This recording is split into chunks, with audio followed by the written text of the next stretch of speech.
నమస్తే, welcome to పోరాటగలం TV. నేటి వార్తా విశేషాలు.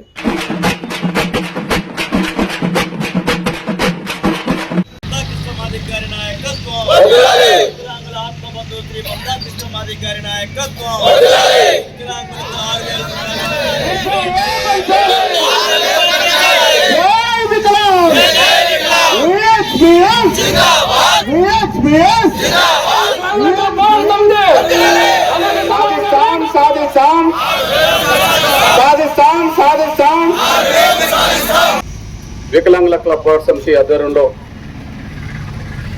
ఎంఆర్పిఎస్ ఎంఎస్పి అనుబంధ విభాగాల అండదండలతో వికలాంగుల పెన్షన్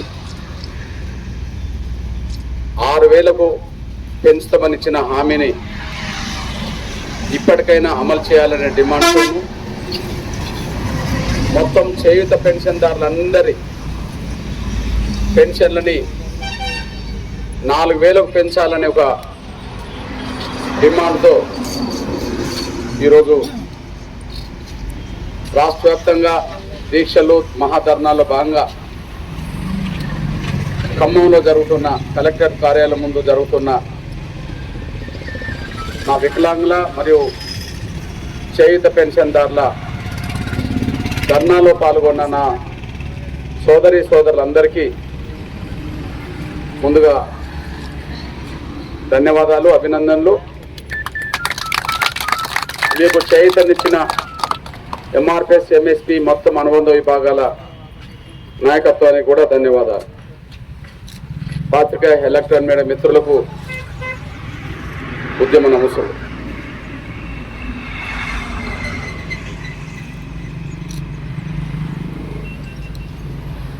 రేవంత్ రెడ్డి గారి సర్కార్ చేయూత పెన్షన్దారులందరినీ మోసం చేసింది. తెలంగాణలో ఉండబడే రేవంత్ రెడ్డి గారి సర్కార్ చేయూత పెన్షన్దారులందరినీ మోసం చేసింది. చేయూత పెన్షన్దారులలో వికలాంగుల సమాజం ఉన్నది, వికలాంగులేతర సమాజం ఉన్నది. వికలాంగుల సమాజానికి 6,000 పెంచిస్తామని చెప్పి తమ ఎన్నికల మేనిఫెస్టో పేర్కొనడం జరిగింది. వికలాంగులేతర చేయూత పెన్షన్దారులు, వాళ్ళు వృద్ధులు కావచ్చు, వితంతులు కావచ్చు, ఒంటరి మహిళలు కావచ్చు, ఇంకేదైనా కావచ్చు, చేయూత పెన్షన్దారులందరికీ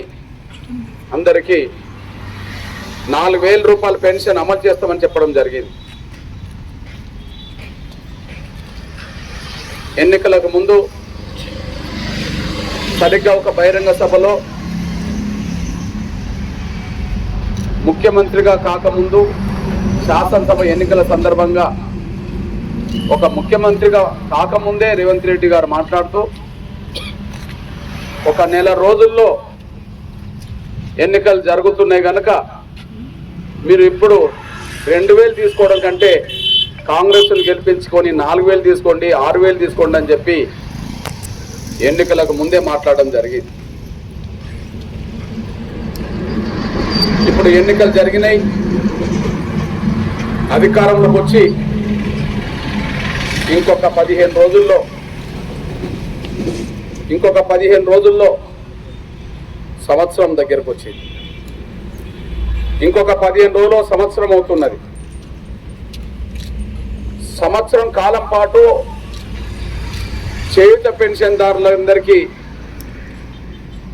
ఏదైతే పెన్షన్ పెంచి ఇస్తానని చెప్పిన హామీ ఏదైతే ఉన్నదో సంవత్సరం కాలం పాటు అమలు చేయకపోవడం అనేది ఇది ముమ్మాటికి చేయూత పెన్షన్దారులందరినీ మోసం చేయడమే తప్ప ఇంకోటి కాదు.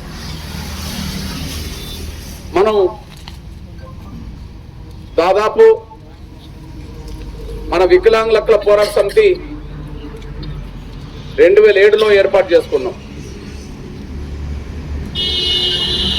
మన పెన్షన్ల కోసం పోరాటం చేస్తున్న సమయంలోనే 2012-13లో మనం మన వృద్ధులు వితంతుల పక్షాన కూడా పోరాటం చేశాం.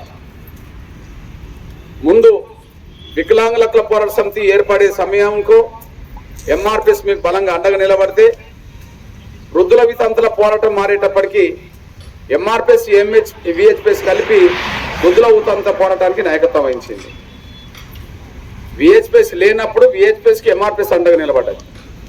వృద్ధుల వితంతుల పోరాటానికి విహెచ్పిఎస్ ఎంఆర్పిఎస్ తోడుగా నిలబడ్డది.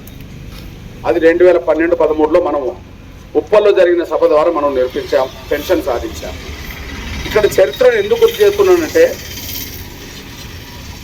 ప్రతి 5 ఏళ్ళకు ఒకసారి పెన్షన్లు పెంచుతామని చెప్పి మన ఉద్యమం ఒత్తిడికి తలకి అన్ని పార్టీలు ముందుకొచ్చినాయి. పెన్షన్లు పెంచుతామని చెప్పి మన ఉద్యమం ఒత్తిడికి తలకి అన్ని పార్టీలు ముందుకొచ్చినాయి. మనకు హామీ ఇచ్చిన పార్టీలో ఏదైనా ఒక పార్టీ అధికారంలోకి వస్తే అధికారంలోకి వచ్చిన ఏ పార్టీ అయినా ఒక నెల రోజుల్లోనే అమలు చేసినాయి. మళ్ళీ ఇక్కడ మనం గమనించాలి. నేను రేవంత్ రెడ్డి గారి సర్కారును మోసమని ఎందుకు అంటున్నానో అర్థం చేసుకోవడానికి మాత్రం ఇవన్నీ చెప్తున్నాను. నేను మళ్ళీ చెప్తున్నా, 2007 మొదలుకొని 2024లో ఉన్నాం.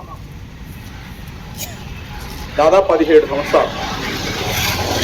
మొన్న 17వ విహెచ్పిఎస్ ఆవిర్భావ దినోత్సవాన్ని కూడా మనం ఆగస్టు 27న జరుపుకున్నాం. ఈ 17 ఏళ్లలో మన అనుభవం ఏంది? ప్రతి సమయంలో మన పెన్షన్ పెంచాలని పోరాటం చేసుకుంటూ వచ్చాం. పోరాటం చేసిన ప్రతిసారి మన వేదిక మీదకి అన్ని పార్టీలను పిలిచాం. మీ అందరికి తెలుసు, అధికార పార్టీ వాళ్ళని పిలిచాం, ప్రతిపక్షాల పార్టీలను కూడా పిలిచాం. అయితే ఉద్యమం జరిగినప్పుడు అన్ని పార్టీలు మన వేదికను పిలిచినా ఎన్నికలైన సమయంలో ఏదో ఒక పార్టీ అధికారంలోకి వస్తుంది, అందరు రా. ఎన్నికల్లో ఏదో ఒక పార్టీ అధికారంలోకి వస్తుంది తప్ప అన్ని పార్టీలు అధికారం రావు.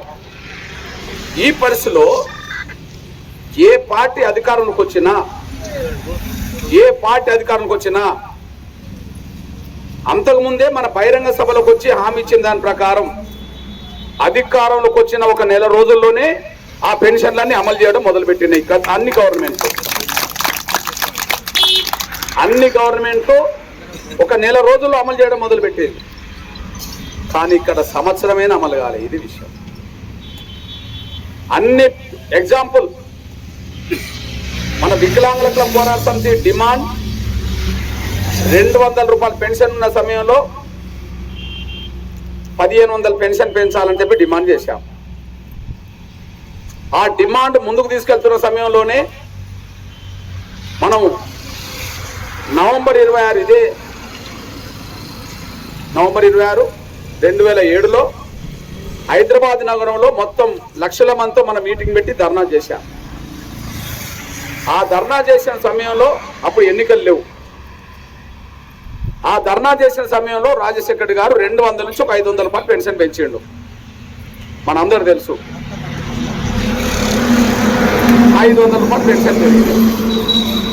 ఇవాళ పెన్షన్ పెంచుతామని హామీ ఇచ్చి నవంబర్లో హామీ ఇస్తే డిసెంబర్లో అమలు జరిగినాయి. నవంబర్లో హామీ ఇచ్చాడు, డిసెంబర్ నుంచి పెన్షన్ పెరిగినాయి. అంటే టైం ఎంత తీసుకున్నారు? 1 month.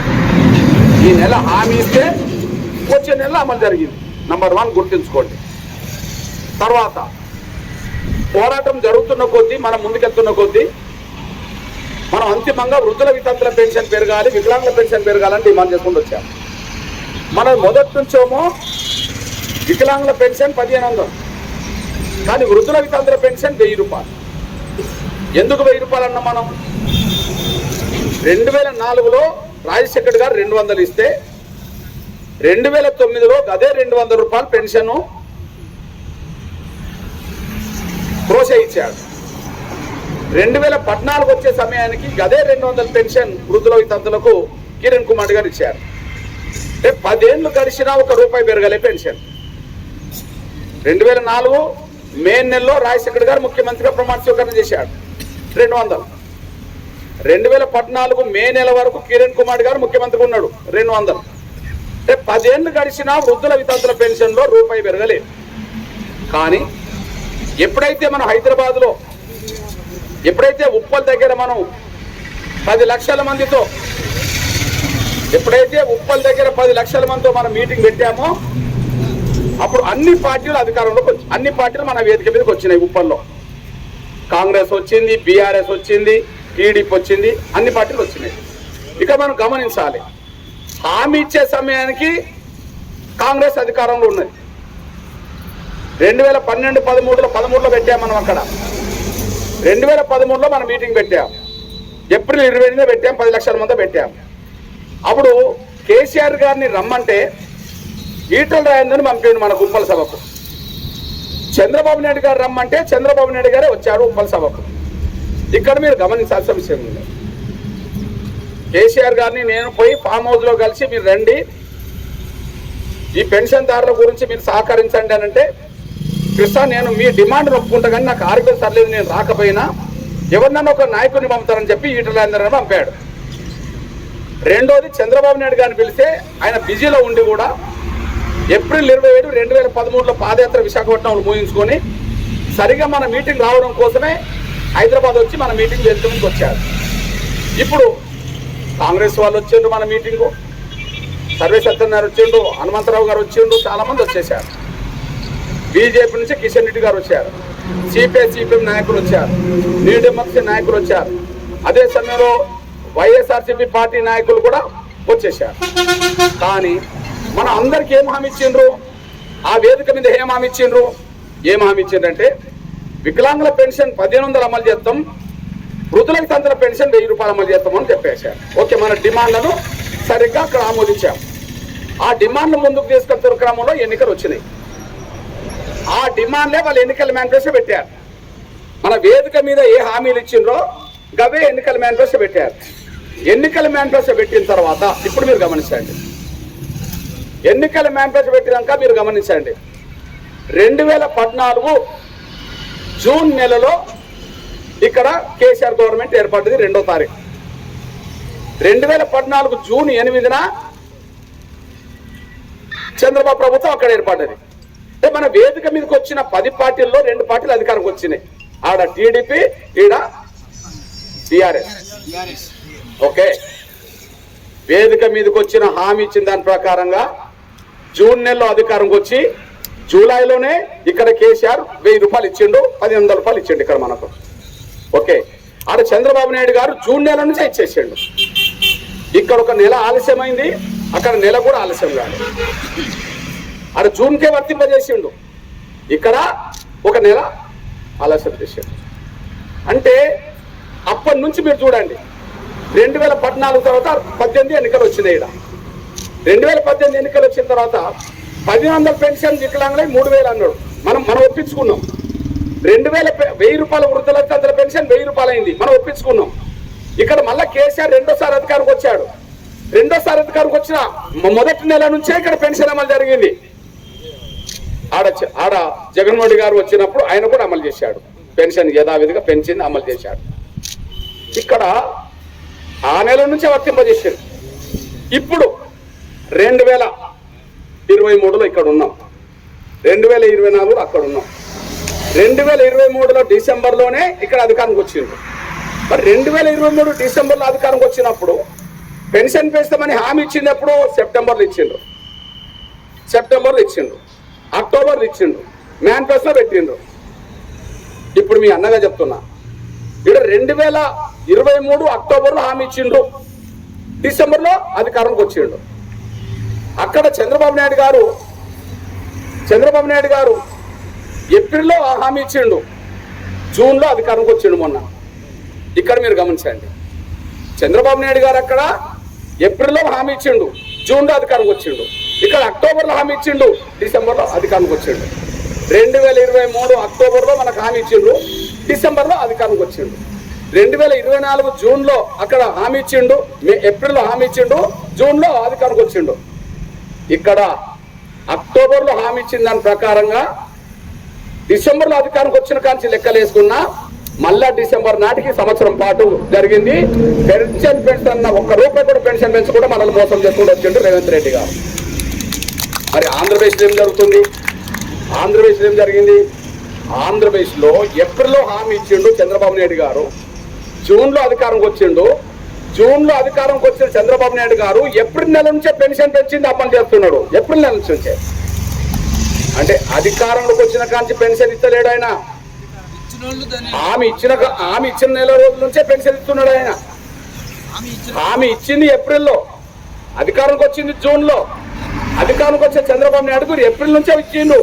అంటే ఏప్రిల్ మే కలిపి జూన్ కలిపి 3 నెలల పెన్షన్ ఒకేసారి ఇచ్చిండు ఆయన స్వయాన. ఆయన కూడా పోయి ఇచ్చేసాడు. అంటే హామీ ఇచ్చిన రోజు నుంచి చంద్రబాబు నాయుడు అమలు చేస్తుంటే నువ్వు అధికారంలోకి వచ్చి సంవత్సరమైన పెన్షన్ పెంచకపోవడం అనేది నా పెన్షన్దారులందరినీ మోసం చేసేట్టు కాదా? ఇది సంవత్సరం కాలం అంటే దాదాపు ఈ 17 ఏళ్లలో మన చేయుత పెన్షన్లకు సంబంధించిన లేదా మన పెన్షన్దారుల అంశాన్ని దృష్టి పెట్టుకుంటే గతంలో ఏ ప్రభుత్వం చేయనంత మోసం రేవంత్ రెడ్డి గారి సర్కార్ మనం చేస్తుందనేసి అడుగుతాను. ఉద్యోగం మొదలైనాక మనం టీఆర్ఎస్ గవర్నమెంట్ 10 ఏళ్ళు చూసాం. ఓకే, ఒక నెల కాకపోతే మరో నెలలో ఇచ్చేశారు. చంద్రబాబు నాయుడు గారు మొదటిసారి అక్కడ అధికారంకి వచ్చిన నెలకే వర్తింపజేసిండు. కానీ ఈసారి అధికారంకి వచ్చినప్పుడు హామీ ఇచ్చిన నెల నుంచే వర్తింపజేసిండు. మరి రేవంత్ రెడ్డి గారు కాంగ్రెస్ లో చేరక ముందు చంద్రబాబు దగ్గర ఉన్నాడే కదా. రేవంత్ రెడ్డి గారు కాంగ్రెస్ లో చేరక ముందు చంద్రబాబు గారి దగ్గర ఉన్నారు కదా. మరి మీరు ఎవరి దగ్గర శిష్యరికం చేశారో ఆ గురువు అనేటైనా ఆంధ్రప్రదేశ్ అమలు చేస్తుంటే శిష్యుడిగా నువ్వు మోసం చేయడం ఎట్లా న్యాయం అవుతుందో ఒకసారి ఆలోచించుకోవాల్సింది విజ్ఞప్తి చేస్తుంది. చంద్రబాబు నాయుడు గారు అక్కడ అమలు చేస్తున్నాడు, 2 నెలల ముందు నుంచి అమలు చేస్తున్నాడు. అధికారంకి వచ్చిన కాడ నుంచి కాదు, హామీ ఇచ్చిన రోజు నుంచి ఆయన అమలు చేస్తున్నాడు. నువ్వు అధికారంకి వచ్చి 1 ఇయర్ దాటింది. హామీ ఇచ్చి అధికారంకి వచ్చి 1 ఇయర్ కాబోతుంది. హామీ ఇచ్చి 14 నెలలు. అక్టోబర్లో హామీ ఇచ్చిందంటే నవంబర్ డిసెంబర్ 14 నెలలు. 14 నెలల పాటు ఇక్కడ మనల్ని మోసం చేసుకుంటూ వస్తున్నాడు. అక్కడ మాత్రం పెన్షన్ పెంచింది అమలు జరుగుతుంది. అంటే నేను అనుకుంటున్నా ఇక్కడ చంద్రబాబు నాయుడు దగ్గర నువ్వు పాఠాలు నేర్చుకోవాలి, ఆయనకున్న నిజాయితీ నేర్చుకోవాలని చెప్పి రేవంత్ రెడ్డి గారికి చెప్తున్నాను. వీళ్ళ విషయంలో నువ్వు వీళ్ళని మోసం చేసేది. నువ్వు ఎవరిని మోసం చేస్తున్నావు? ఎవరిని దగా చేశావు? కళ్ళు లేని వాళ్ళనా, కాళ్ళు లేని వాళ్ళనా, చేతులు లేని వాళ్ళనా, మాట రానోళ్ళనా, మాట వినడానికి అవకాశం లేని వాళ్ళనా, నడవలేని వాళ్ళనా, చూపు లేని వాళ్ళనా నువ్వు మోసం చేసేది? ఎవరిని మోసం చేస్తున్నావు? భర్త లేని వాళ్ళనా, వృద్ధుల వితంతులను, నడవలేని వాళ్ళనా, ముసలి వాళ్ళనా నువ్వు మోసం చేసేది? ఎవరిని మోసం చేస్తున్నావు? వీళ్ళని మోసం చేస్తున్నావు. ఖచ్చితంగా పెన్షన్దారులందరూ ఒక సంఘటితమైతే నీ ప్రభుత్వం కుప్పకూలిపోయే రోజులు వస్తాయనే విషయం మీద తీసుకొస్తున్నాను నేను. పెన్షన్దారులందరూ సంఘటితమవుతే నీ ప్రభుత్వం కుప్పకూలిపోతుందనే విషయం మర్చిపోతేనే రేవంత్ రెడ్డి గారికి హెచ్చరిక చేస్తున్నా. ఎందుకంటే పెన్షన్దారులందరికీ నాయకత్వం వహించే శక్తి నా వికలాంగుల సమాజానికి ఉన్నది. ఒకనాడు వికలాంగుల హక్కు కోసం ఏర్పడక ముందు ఎంఆర్పిఎస్ మీకు తోడున్నది. కానీ వాళ్ళ పెన్షన్దారులందరినీ నడిపించే శక్తి నా వికలాంగుల సమాజానికి వచ్చేది. మీరు అందరినీ గ్రామాల్లో కూడగట్టడం వల్లనే ఉప్పల్ సభ 10 లక్షల మందితో పైగా చేపడం అయింది. అంటే మీరు మిమ్మల్ని కూడగట్టుకునే దశ నుంచి పెన్షన్దారులందరినీ కూడగట్టుకునే దశకు శక్తివంతంగా ఎదిగింది నా విహెచ్పిఎస్ నుంచి మీరు మర్చిపోవాలి. మరి వాళ్ళ పెన్షన్దారులు తెలంగాణలోనే దాదాపు 44 లక్షల పైగా ఉన్నారు. ఎంత ఉన్నారు? 44 లక్షలు ఉన్నారు. అంటే 44 లక్షల మందిని నువ్వు మోసం చేస్తున్నావు అనేసి మర్చిపోకు. సంవత్సరం నడుతుందా పెన్షన్ పెంచడం? అంటే ఎందుకు జరుగుతున్నదంటే నేను ఒక పెద్ద ఆయన దగ్గర పోయి మాట్లాడినా. సార్, ఇది రేవంత్ రెడ్డి గారు వికలాంగుల పెన్షన్, చేయుత పెన్షన్ అన్నింటినీ పెంచకుండా వాళ్ళకి అన్యాయం చేస్తున్నాడు సార్. వాళ్ళకు నెల ఇప్పటికే 1000 కోట్లు అవుతున్నది. పెన్షన్ అది లెక్కేసుకుంటే ఇంకా అదనంగా 1000 కోట్లు. అంటే దాదాపు 12 నెలలు అవుతే 12,000 కోట్లు వచ్చినాయి. కానీ 12,000 కోట్లు ఎగ్గొట్టినట్టు అయింది. ఇప్పటికీ మన పెన్షన్ ఎంత అవుతుంది? నెలకు 1000 కోట్లు. పెన్షన్ అమలు చేస్తే ఎంత అవుతుంది? 1000 కోట్లు, 2,000 కోట్లు. అంటే ఇప్పుడు ఎంత ఇస్తున్నాడు? 1000 కోట్లు ఇస్తున్నాడు. ఎంత ఇవ్వాలి మనకు? 1000 కోట్లు ఇవ్వాలి. అంటే ఈ 12 నెలలో 12,000 కోట్ల రూపాయలు మనకు ఎగ్గొట్టిండు అనేసి కూడా మీరు మర్చిపోదు. బకాయిలు ఉన్నారు. నేను ఇదే అడిగాను. 12,000 కోట్ల రూపాయలు నువ్వు ఎగ్గొట్టినావు సార్. రేవంత్ రెడ్డి గారికి చెప్పు నా మాట.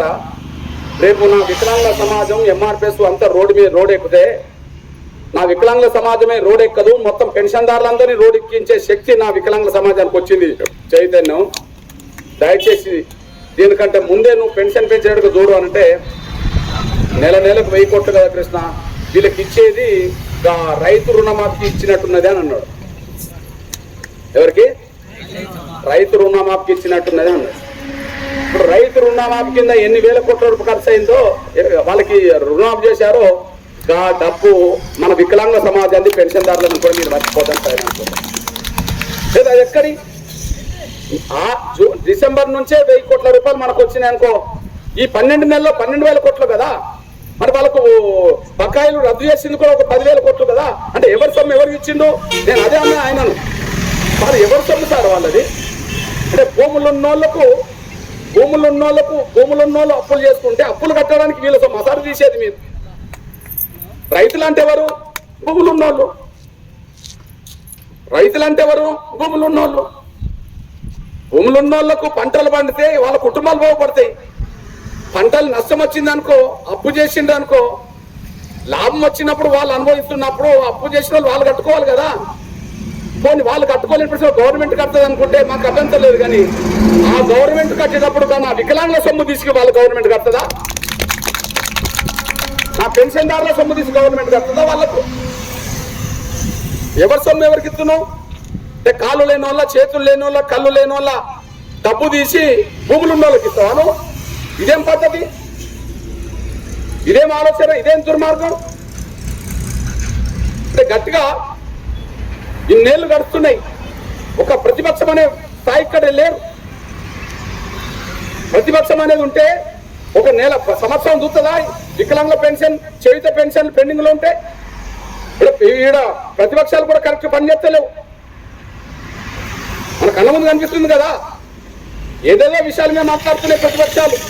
సంవత్సరం పాటు చేయుత పెన్షన్దారులను మోసం చేస్తుంటే గట్టిగా నిలబడే ప్రతిపక్షం లేదు ఇక్కడ. అధికార పక్షం మోసం చేస్తుంది. ఈ విషయంలో ప్రతిపక్షాలు మౌనంగా ఉన్నాయి. అధికార పక్షం మోసం చేస్తుంది, రూఢి అయిపోయింది. ఒక నెల మోసం చేయలే, ఒక సంవత్సరం మోసం చేసుకుంటూ వచ్చింది. ఎప్పుడు కూడా ఇంత టైం పట్టలే. మన డబ్బు ఎట్టిపోయిందంటే కట్టిపోయిందని నాకు అర్థమైంది. నాకు చెప్పిండ్రు ఈ డబ్బు ఎట్టిపోయింది సార్ అంటే రైతులకు రుణమాఫీ ఇచ్చే కాడ అటు మలిచినట్టున్నది అంటాడు. అప్పుడే అర్థమైపోయింది. అంటే నా వికలాంగుల డబ్బు, నా చేయుత పెన్షన్దారుల డబ్బు తీసుకెళ్లి నువ్వు భూములు ఉన్న అప్పులు కడతావా? ఇదేనా పద్ధతి? ఈ విషయంలో మీ అన్నగా చెప్తున్నానే, ఖచ్చితంగా నవంబర్ 26 తారీఖు నాడు తాడోపేట తెలుసుకోవడానికి హైదరాబాద్ రండి. మళ్ళా ఊరూరు కదలాలి, వాడ కదలాలి, మొత్తం అందరు కదలాలి. వికలాంగుల నా సమాజం ఎంఆర్పిఎస్ మీకు ఎట్లా తోడు ఉంటుంది, గ్రామాల్లో ఎంఎస్ ఎట్లా మీకు తోడు ఉంటుంది, మా సంఘాలన్నీ మీకు తోడు ఉంటాయి. కానీ ఒక గ్రామంలో 20 మంది వికలాంగులు ఉంటే 100 మంది చేయుత పెన్షన్దారులు ఉంటారు, వృద్ధులు, వితంతులు, ఇతరులకు సంబంధించిన వాళ్ళు. అంటే మీరు 20 మంది రావడమే కాదు, ఆ 100 మంది నింబడి పెట్టుకొని రావడానికి ప్రయత్నం చేయండి. ఇక రేపు అక్కడికి తాడోపేట తెలుసుకుందామండి. వచ్చేది మన డిసెంబర్ 3 26 తారీఖు నాటికి పెన్షన్ పెంచే విషయం ఖరారు కాకపోతే డిసెంబర్ 23 అంతర్జాతీయ వికలాంగుల దినోత్సవానికి ఎట్లా వాళ్ళు నిర్వహిస్తారో, గవర్నమెంట్ ఎట్లా ఇస్తుందో, వీళ్ళని మోసం చేసి ఎట్లా ఇస్తుందో అప్పుడు తెలుసుకోవడానికి అవకాశం ఉన్నది. మనం ఏది ఏమైనా నవంబర్ 26 మనకు టార్గెట్ అనేసి మీరు మర్చిపో. నవంబర్ 26 మనకు టార్గెట్. మీ శక్తిని సర్వశక్తులు వడ్డండి. ఇక సమీకరించడం కోసం సర్వశక్తులు వడ్డండి. ఒక ఊర్లో 20 మంది ఉంటే 20 మంది వికలాంగులు రావాల్సిందే, 50 మంది ఉంటే 50 మంది రావాల్సిందే. కానీ ఆ 50 మందికి అదనంగా చేయుత పెన్షన్దారులందరినీ ఎంబెట్టుకొని రావాల్సిందే. మనకు 6,000 వస్తాయి, వాళ్ళకు 4,000 వస్తాయి. ఇంకా డిమాండ్ల పరిష్కారం కోసం కూడా అక్కడ మనం గట్టిగా మాట్లాడడానికి అవకాశం ఉంటుంది. కాబట్టి ఉన్న సమయం ఇవాళ 20 తారీఖు, ఇంకొక 5 రోజులు టైం ఉన్నది మీకు తిరగడానికి. 21, 22, 23, 24, 25 అంటే ఇంకొక 5 రోజులు టైం ఉన్నది మీకు. ఈ 5 రోజులు మీరు మండలాలకు వెళ్ళండి, గ్రామాలకు వెళ్ళండి, ఇంటింటికి వెళ్ళండి. మన వికలాంగ సమాజాన్నే కాదు, మొత్తం వృద్ధుల, వితంతుల, మొత్తం ఒంటరి మహిళల సమాజాన్ని కదిలించి చలో హైదరాబాద్ కదిలి సిద్ధం చేయండి. అక్కడికి మీ అన్నగా నేను ఎక్కడ తిరిగినా ఆ రోజు మాత్రం బయట నేను వేరే వర్గీకరణ మీద ఇతరత్ర కమిషన్లు పడుతున్న సమయంలో నేను బయట తిరుగుతున్న విషయం మీరు అందరూ చూస్తూనే ఉన్నారు. తెలంగాణ కూడా నేను లేను, కేవలం మిమ్మల్ని టచ్ చేసుకొని నిలడం కోసం ఇక్కడికి నేను వచ్చాను. మీకు విజ్ఞప్తి చేస్తున్నా, నా తల్లులారా, చెల్లెలారా, నా అన్నలారా, తమ్ములారా, మీకు విజ్ఞప్తి చేస్తున్నాను. నేను ఆ రోజే తాడోపేడు తెలుసుకునే ప్రయత్నం చేద్దాం. ఆ రోజే తాడోపేడు తెలుసుకునే ప్రయత్నం చేద్దాం. కానీ ఎంత శక్తిని కూడా కట్టుకుంటే అంత శక్తివంతమైన ఉద్యమం జరుగుతుంది. ఎంత శక్తిని కూడగట్టుకోకపోతే అక్కడ బలహీనంగా ఉద్యమం జరుగుతుంది. దోషిగా నిలబడ్డాడు. ఇప్పటికే ఎవరి విషయంలో దోషం లేదో ఇంకా తేల్చలేము, కానీ రేవంత్ రెడ్డి గారి సర్కారు మాత్రం మన వికలాంగుల విషయంలో మాత్రం దోషిగా నిలబడ్డాడు. ఇప్పటికే చేయుత పెన్షన్దారుల విషయంలో దోషిగా నిలబడ్డాడు. ఇప్పటికే అతను దోషే. అదే దోషిని దోషిగా నిలబెట్టకపోతే మన తప్పు అవుతుంది.